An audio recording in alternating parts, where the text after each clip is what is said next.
Hola queridos estudiantes, ¿cómo están? Soy su maestro Dieter Caguana Quispe del área de física para el curso de sexto de secundaria. El día de hoy lo que vamos a hacer es continuar el estudio de la electrodinámica, pero esta vez lo que es el contenido de las leyes de Kirchhoff. Ponte cómodo, comenzamos.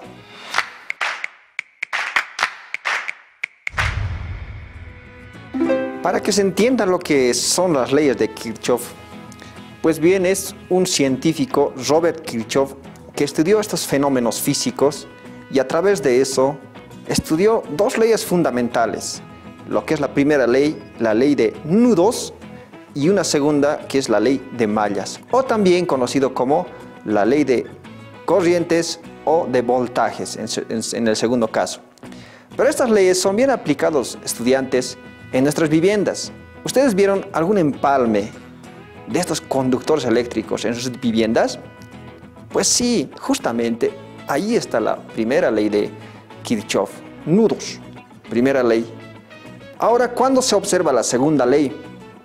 Cuando tú generas la energía eléctrica a través de lo que es consecuencia de diferencia de potencial eléctrico o el voltaje, en su caso, continua o alterna, causante del movimiento de los electrones, ahí va a existir lo que es el flujo de electrones y la segunda ley de Newton respectivamente.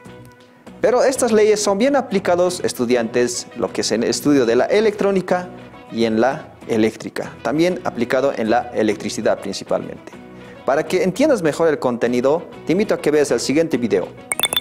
Para que se entienda mejor lo que son las leyes de Kirchhoff, básicamente se basan en dos leyes fundamentales. Como indica aquí el pequeño concepto, son leyes que regulan el comportamiento de variables dentro de un circuito de corriente directa, es decir, en DC. Se fundamentan en las leyes de conservación. Pero estas leyes regulan el comportamiento de variables. Aquí las variables van a ser el potencial eléctrico, que es la que estamos viendo, el voltaje V1, la resistencia, que se opone al flujo, al movimiento de los electrones, y la intensidad de corriente, ya justamente causante del potencial eléctrico. Comencemos con la segunda ley, que es la ley de nudos. Como indica, se sustenta en la ley de conservación de la carga eléctrica. ¿Qué significa esto? Habíamos conocido en un principio que la sumatoria de las cargas positivas es igual a la sumatoria de las cargas negativas. Pero matemáticamente, si vamos a multiplicar al primer miembro y al segundo miembro por 1 sobre tiempo, vamos a tener esta variable.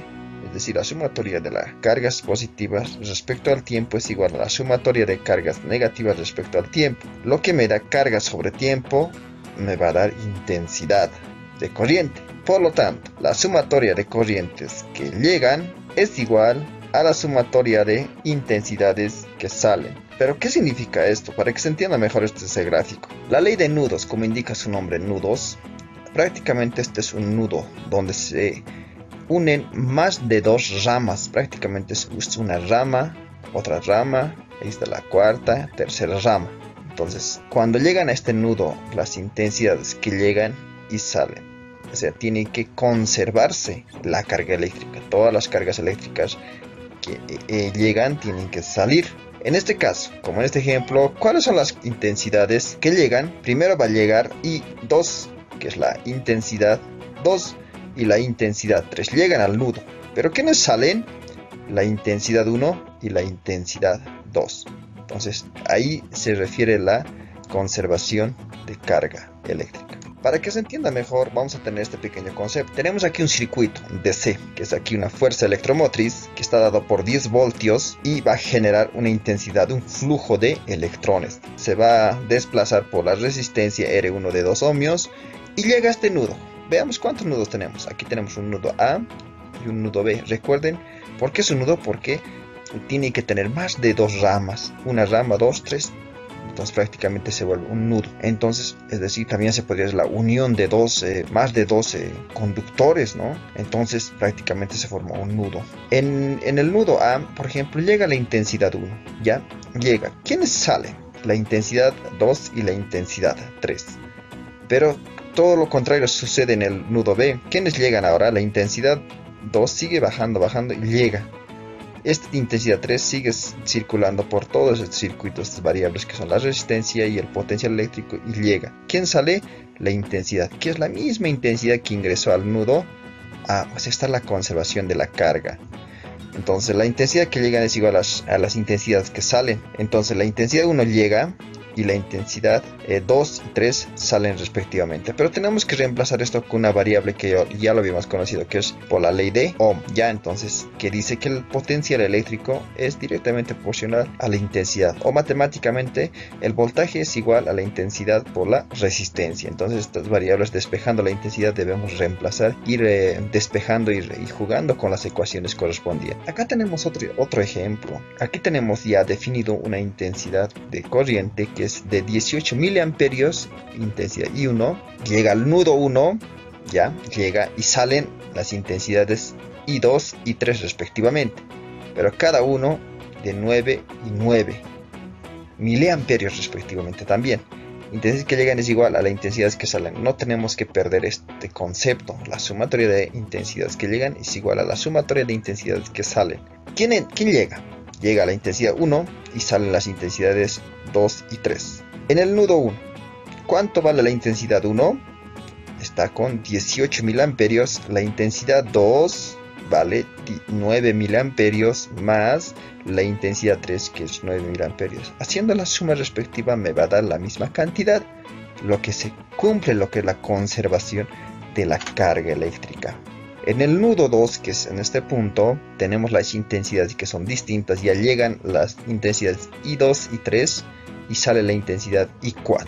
Pero ¿quién es esta I2? ¿Cuánto vale? Todo esto va a circular la misma intensidad y llega con 9 miliamperios. La intensidad I3 baja, desciende al nudo 2, que es de 9 miliamperios. Es igual, que es de 18 miliamperios, que es prácticamente lo que está circulando en este conductor. Entonces, esto es la ley de nudos. Pero también existe otra ley, lo que es la ley de mallas, o también se llama circuitos cerrados, ¿no? Que es prácticamente conocido como primera ley de Kirchhoff. Como indica aquí el concepto, se basa en la conservación de la energía, que es lo contrario, en este caso, de la ley de nudos, ¿no? Entonces nos dice que la sumatoria de epsilon, ahora lo vamos a conocer como fuerza electromotriz, es igual a la sumatoria de la variación de los potenciales eléctricos. Es decir, puede haber más potenciales, o también conocido como caídas de tensión. La suma algebraica de las fuerzas electromotrices es directamente proporcional a la suma de caídas de tensión o diferencia de potencial. Entonces esta es la ley física y esta es la ecuación matemática. Entonces lo que tenemos aquí en circuito es, este sería mi FEM, o el voltaje que va a proporcionar el flujo de los electrones. Entonces aquí hay una primera caída que es en la resistencia 1, una segunda caída que es en la resistencia 2 y la caída en la resistencia R3. Entonces va a haber caídas.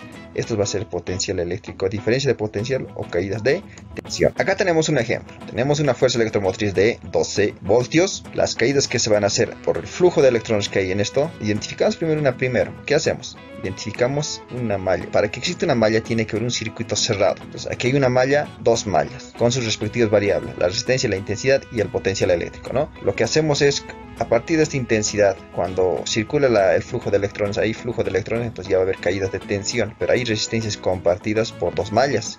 ¿Qué sucede con las ecuaciones? En la primera malla, este 12 voltios, que es la intensidad, la flecha tenemos que fijarnos por dónde sale, por lo positivo. Entonces positivo es igual a la caída en la resistencia de 20 ohmios más la caída en la resistencia de 10 ohmios. Pero sigamos, vamos a tener 12 voltios, volvemos a escribir la misma ecuación, es igual a, reemplazamos por la ley de Ohm, B, voltaje es igual a intensidad por resistencia. Entonces la resistencia de 20 ohmios por la intensidad I1 circula acá, pero acá en esta resistencia hay compartida una intensidad 1 que tiene un sentido hacia abajo polarizando y otra intensidad que lo polariza al inverso. Entonces va a ser menos la intensidad I2. El otro es positivo y el otro es negativo. Pero ¿qué sucede en la malla 2? En la malla 2 ya es todo lo contrario. ¿Por qué sale el signo negativo? Porque sale del polo negativo, la intensidad I2.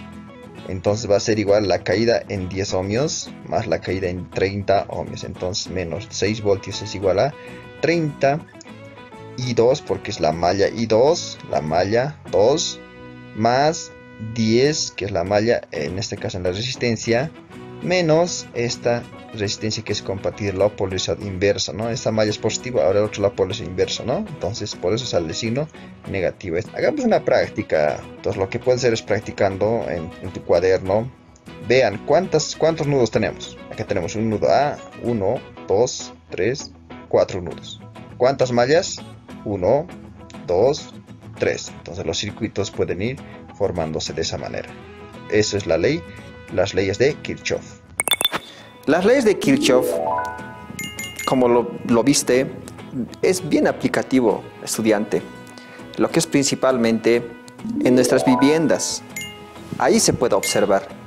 Entonces, para que sigas construyendo tus conocimientos, te invito a que sigas revisando los textos elaborados por el Ministerio de Educación. Conmigo la siguiente clase. Chao, chao. Educa Bolivia 2021, año por la recuperación del derecho a la educación. Cierra el grifo para cuidar el agua. Educación para proteger la vida. Cuidemos el medio ambiente.